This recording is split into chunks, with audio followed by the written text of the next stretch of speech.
असा होता गोल गोल वरती हळद गुलाल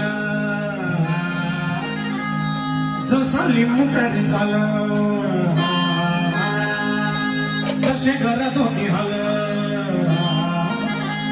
असा होता गोल गोल वरती हळद गुलाल जसा लिंबू करी चाल तसे घरात होती हाल तसे घरात होती हाल तसे घरात होती